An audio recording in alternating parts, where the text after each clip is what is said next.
Augusto Nunes, Adalberto Piotto, Ana Paula Henkel e você que nos acompanha. Gustavo Segre está extremamente feliz nesse momento porque a Argentina vai jogar a final da Copa do Mundo contra a Espanha. Venceu há pouco terminou o jogo de virada, belíssimo jogo, 2-1. E aí, Augusto? Olha, a Argentina tem muita garra, né? O time inglês, eles enfrentam com especial determinação, porque eles encaram como se fosse uma continuação da Guerra das Malvinas, ou das Falkland, né, que é o nome correto aí. Os ingleses estão com um bom time, mas a raça da Argentina e o desempenho do Messi ainda definiram esse jogo. Parece que guarda para o final, né, Adalberto Piotto? Os outros jogos também, da mesma maneira, parecia que ia embora para casa e aí no final manda bala. 3 gols em 12 minutos, uma coisa dessa. No jogo contra o Egito, não foi? Exatamente. No jogo contra o Egito. Esse jogo a Inglaterra começou muito melhor. Tomou o gol e depois recuou, e aí a gente viu a Argentina pressionando. Eu estava vendo essa Copa desenhada para a Inglaterra vencer por várias razões, né? Pela manifestação da torcida, Mas futebol é isso, tem um né? bom time, né? Tem um bom time, tem. Na verdade, conseguiu achar um gol no momento em que ninguém conseguia fazer muita coisa ali, né? Tava um jogo muito amarrado, né? Mas, enfim, agora vamos ver duas escolas diferentes, porque o que a Espanha fez com a França ontem também por foi exemplo, um negócio de outro mundo. Eu né? achava que a França ia levar essa, porque estava com um timaço. E ontem foi neutralizada no meio de campo, ali pela Espanha, né? Ana Paula Henkel, para quem você estava torcendo? Revele pra gente. Tomei uma dura do Segre ontem, porque eu disse aqui que estava torcendo para a Inglaterra. O Segre me mandou mensagem, eu estou na audiência e não senhora. Então, um beijo para o nosso querido Gustavo Segre. Tudo bem, Segre, mas agora eu sigo torcendo para a Espanha.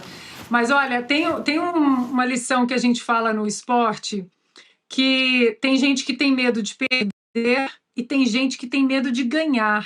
E aí eu acho que esse é o resumo do que aconteceu com a Inglaterra hoje. Fez 1-0 e voltou para a defesa, tinha que continuar fazendo pressão, né? Meu Deus, a gente vai ganhar 1-0.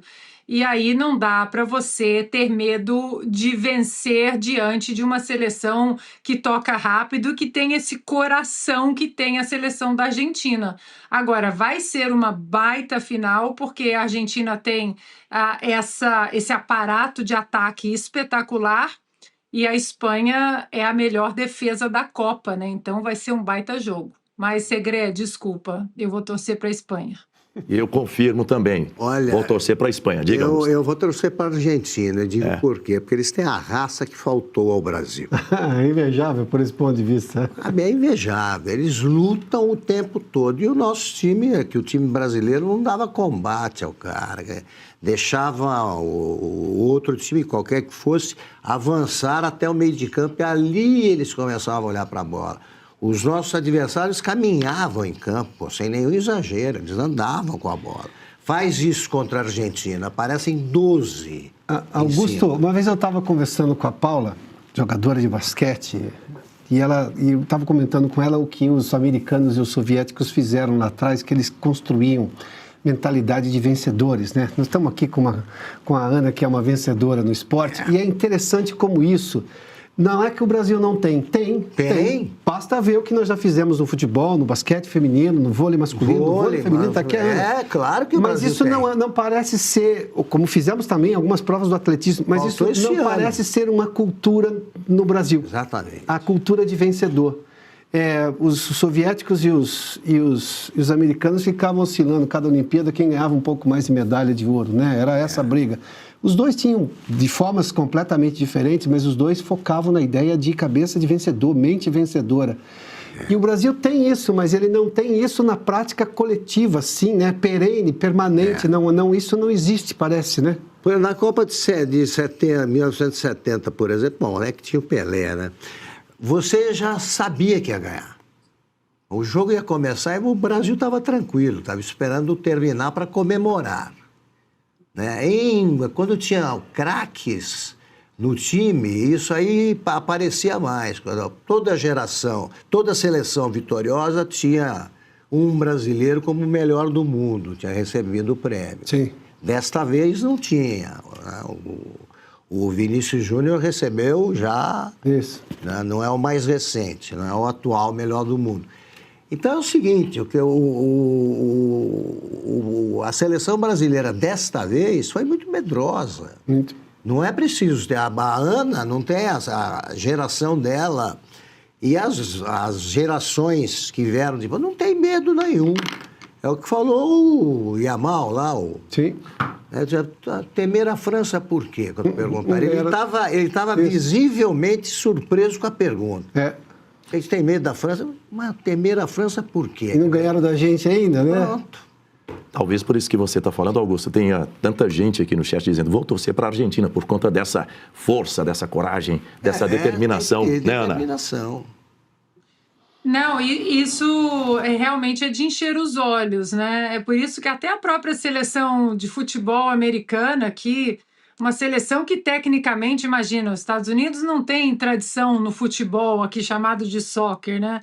Mas foi uma seleção que conquistou a torcida americana exatamente por isso, pela garra, pela união, pelo toque rápido, pela tentativa, por não desistir, né? Agora, isso é uma coisa que a gente tem que construir desde cedo no Brasil. Eu, sinceramente, esses dias me fizeram uma pergunta numa entrevista sobre esportes, Copa do Mundo, né? A minha vida nas Olimpíadas e tal. O que eu faria se eu não entendo de futebol de maneira técnica, aquela coisa de não, puxa 2 para cá, 3 para lá, não entendo. Mas o que eu faria se eu fosse técnica da seleção a partir de agora? Falei, olha, essa parte técnica eu não sei dissecar, tá? Então eu vou calçar as sandálias da humildade, mas eu convocaria a partir de agora jovens que têm fome, que têm orgulho da bandeira do Brasil no peito, que têm vontade de defender a bandeira do Brasil, que têm vontade de cantar o hino, porque hoje, infelizmente, a verdade é que todos esses jogadores da seleção, perdendo ou ganhando, todos eles tinham dezenas de milhões de dólares na conta. Então, você precisa ter no seu time quem ainda quer provar alguma coisa para você, para o time, quem quer jogar com o time. Eu trabalharia com uma mesma geração de jovens durante 4 anos e construiria 4 anos uma seleção que a gente fala no esporte, com fome de bola, porque a gente não viu essa fome de bola nessa nossa seleção. Só voltar um pouquinho nessa questão da mentalidade vencedora, o que a Ana foi ao ponto de você pegar a gente, mas precisa criar isso nas escolas. Eu vou contar um caso muito rápido aqui. Uma vez eu estava vendo uma dessas apresentações artísticas, quando meus filhos tinham idade escolar e iam lá. E eu olhei e falei, tá, mas a apresentação precisava ser um pouco melhor.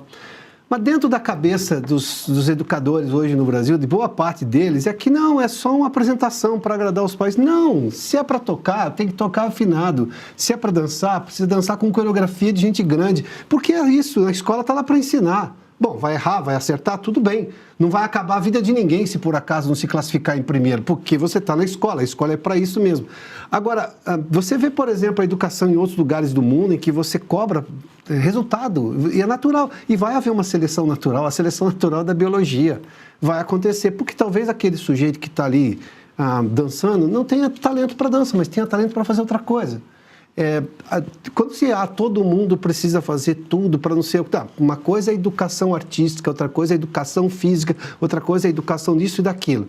A outra é você formar um time, porque a escola, quando ganha um torneio, seja lá no que for, ela passa a ser, né, vista por outras, né?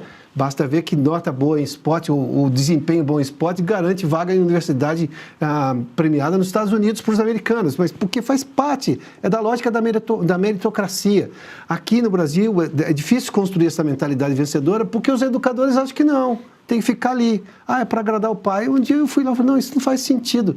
Eu fui aluno de música quando eu era jovem na minha cidade. Pô, a bronca que você tomava quando você desafinava, você errava alguma coisa, porque era assim, funcionava assim. Sair fora de forma, então, na hora do hino, de cantar o hino nacional, em que você dava aquela tortadinha, como pode? Está numa formação, tem que ficar ali. Tudo bem que depois eu passei por escola militar e essas coisas eram mais rígidas ainda. Mas isso só molda caráter, só faz bem, não piora ninguém. Ninguém sai de lá, meu mundo acabou porque eu fui desclassificado. Não, vai lá e tenta de novo. Funciona assim. Se não tiver isso, não vai ter mentalidade vencedora. Os argentinos têm um orgulho de vencedor nesse aspecto. Eu não sei se eles têm mentalidade, mas eles têm um orgulho. Então eles vão correr atrás da bola como se estivesse correndo atrás de um prato de comida sempre. E tudo bem, seja lá qual for a motivação, mas eles continuam. Faltou essa garra. E isso incomoda o cidadão brasileiro em relação à seleção. Mas ele precisa olhar também para o entorno dele. Como é que é na escola? 5 tá bom? Não, 5 não tá bom. Bom é 10. 10 é bom. Ah, tirou 9? Tudo bem. Mas a meta tem que ser o 10. Se a meta for o 5, vamos ter uma sociedade medíocre. Vamos acompanhar então o resultado. Posso completar rapidinho, Diga, claro, Daniel? Ana, claro. Só pegar esse ponto do Piotr, porque esse ponto do Piotr é perfeito. O meu pai foi professor, depois diretor de escola, um educador, e ele sempre dizia para os alunos dele, e eu ouvi isso durante anos em casa, que mais ou menos e nada é a mesma coisa. Ou você se entrega, o resultado pode não ser aquele que você deseja, ou que você desejou, que sonhou, mas a entrega, ela tem que ser 100%. E às vezes no Brasil a gente premia a mediocridade no sentido de, não, tá bom assim, mas uma frase que eu sempre ouvi do meu pai e que eu carreguei em toda a minha carreira e até hoje como jornalista, mais ou menos e nada é a mesma coisa.